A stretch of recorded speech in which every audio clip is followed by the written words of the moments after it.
আমরা 5 বোন 1 ভাই, আমি দ্বিতীয়। আমার ফ্যামিলির আর্থিক অবস্থা আলহামদুলিল্লাহ ভালো। ডিসেম্বরের 26 তারিখে আমাকে ছেলে পক্ষ দেখতে আসে। যে ছেলের সাথে আমার বিয়ে ঠিক হয় তাদেরও আর্থিক অবস্থা বেশ ভালো। বিয়ের আগে ছেলে পক্ষ বলেছিল ছেলে কম্পিউটারের ব্যবসা করে, মোটামুটি ভালো ইনকাম। তো আমাদের বিয়ের ডেট 12 জানুয়ারি ঠিক হয়। তাদের আবদার ছিল ছেলেকে বিয়েতে বাইক দিতে হবে আর মেয়েকে খুশি হয়ে যা ইচ্ছা দিতে পারেন। বিয়ের সময় আমার বাবা 5.5 লাখ টাকার একটা বাইক, 5.5 লাখ টাকার গহনা, 50,000 টাকার খাট, খাটের সাথে তোষক, ম্যাট্রেস, বালিশ, চাদর, সাথে আরো অনেক কিছু দিয়েছিল। তবে আমার শ্বশুর বাড়ির মানুষ খোঁজ ধরে যে কেন কম্বল দিল না, তাই পরবর্তীতে আমার আব্বু 6,000 টাকা দিয়ে একটা কম্বল কিনে পাঠায়। এত কিছু দেওয়ার পরেও বিয়ের কেনাকাটা নিয়ে ছেলের মা বাবা ও বোন নানান ধরনের ঝামেলা করে। তবে আমার বাবা কোনো কথা ছাড়াই তাদের সবকিছুতে সম্মতি দেয়। তারপর দেখতে দেখতে বিয়ের দিন চলে আসে। আমাদের গ্রামের নিয়মে বউয়ের খাবার শুধুমাত্র ছেলের মায়ের জন্য পাঠাতে হয়, তো সেই হিসাবে আমার পরিবারও তাই করে। আমি যখন তাদের বাড়িতে পা রাখি তখন থেকেই আমার শাশুড়ি আমার পরিবার নিয়ে কটু কথা বলতে শুরু করে।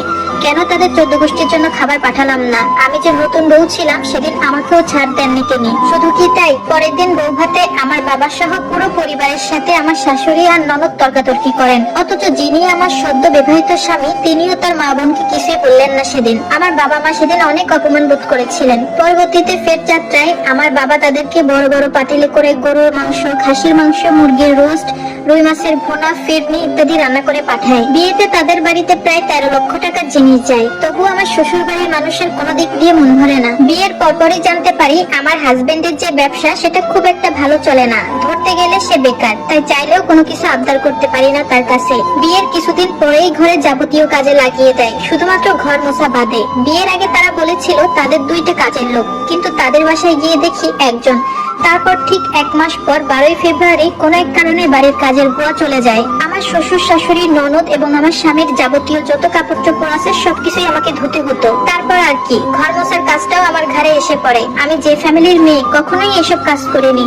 প্রথম যেদিন ঘর মুছতে যাই তখন মুছতে পারতেছিলাম না, তখন আমার হাজবেন্ড আমার কাছ থেকে ঘর মোছার লাঠিটা নিয়ে নিজে মুছে দেখাচ্ছিল। ঠিক তখনই আমার ননদ এসে সেটা টান দিয়ে নিজেই ঘর মোছা শুরু করে দেয় এবং আমাকে নানান কথা শোনাতে থাকে আমার হাজবেন্ড ও শ্বশুর শাশুড়ির সামনে। কিন্তু তারা কেউ কোনো প্রতিবাদ করলো না। সেদিন অনেক কষ্ট পেয়েছিলাম তাদের ওই আচরণে। একটা মানুষের নতুন পরিবেশে মানিয়ে নিতেও একটু সময়ের প্রয়োজন হয়, কিন্তু তারা আমাকে ওই সময়টাও দেয়নি। তার ঠিক 1 সপ্তাহ পর ঘরের যাবতীয় কাজ আমাকে বুঝিয়ে দেয়, সকাল থেকে রাত পর্যন্ত আমাকে কি কি করতে হবে। আর বলে এটা তো আমারই সংসার, আমার এখন থেকে সবকিছুই করা উচিত। তো এইসব কারণে প্রায় আমার মন খারাপ থাকতো আর এই পরিবেশে নিজেকে মানিয়ে নিতেও কষ্ট হতো। এর কিছুদিন পর আমার বাবা আমার শ্বশুর বাড়িতে আসে এবং এসে বলে আমাকে কিছুদিনের জন্য আমাদের বাসায় নিয়ে যেতে চায়, কিন্তু তারা আমাকে কেউ যেতে দেয় না। উল্লেখ্য আমার ননদ বিবাহিতা, তার শ্বশুর বাড়ি কাছেই, তাই সে প্রতিদিন বিকাল থেকে রাত 11টা পর্যন্ত তার বাবার বাড়িতে থাকে। আবার মন চাইলে শ্বশুর বাড়িতেও যেতে চায় না, 2-5 দিন এখানেই থেকে যায় একটানা। অথচ আমার ননদ আমাকে বলে ঘন ঘন বাপের বাড়ি যাওয়া নিষেধ, অথচ সে নিজেই প্রতিদিন বাবার বাড়িতে এসে পড়ে থাকে।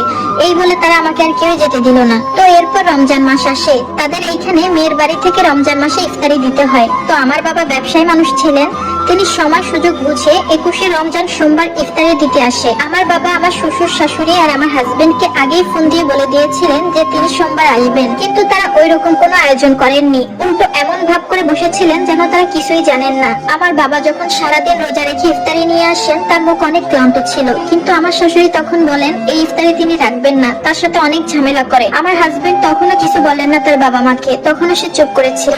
কিছু সময় পর পরিস্থিতি শান্ত হলে ইফতারের সময় হয়। তখন আমার বাবা শুধুমাত্র 1 গ্লাস পানি খেয়ে ইফতার করে সেখান থেকে চলে যায়।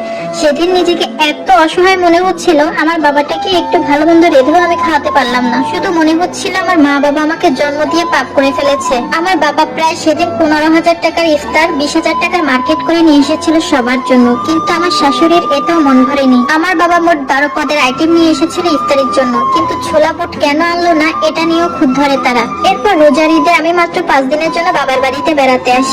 আমার হাজবেন্ড 2 দিন থেকেই তার বাসায় চলে যায়। উনি যাওয়ার পরপরই আমাকে কল দিতে থাকে আর বলে মা অনেক অসুস্থ হয়ে পড়েছে, তুমি কবে বাসায় আসবা, তার একা থাকতে অনেক কষ্ট হচ্ছে। আর এদিকে আমার বাবা বলতেছে আমাকে আর যেতে দিবে না। যেদিন ওই ছেলে বউয়ের ভরণ পোষণ দিতে পারবে, বউকে আলাদা রাখতে পারবে, সেদিন যেতে দিবে। দরকার পড়লে বেকার ছেলেকে বসে বসে ভাত খাওয়াবে। আর আমি যদি নিজে থেকে যাই তাহলে আমার বাবা আমার সাথে আর কোনো যোগাযোগ রাখবে না, কারণ তার চোখের সামনে তার মেয়ের এত কষ্ট সে সহ্য করতে পারতেছে না। এসব ভেবে ভেবে আমি ডিপ্রেশনে চলে যাচ্ছি। দিন দিন পাগল মনে হয় নিজেকে। আমি যে কি করবো আমি নিজেও বুঝে উঠতে পারতেছি না। আমার অসহায় বাবার দিকে তাকালে আমার কিছুই আর ভালো লাগে না। আর এই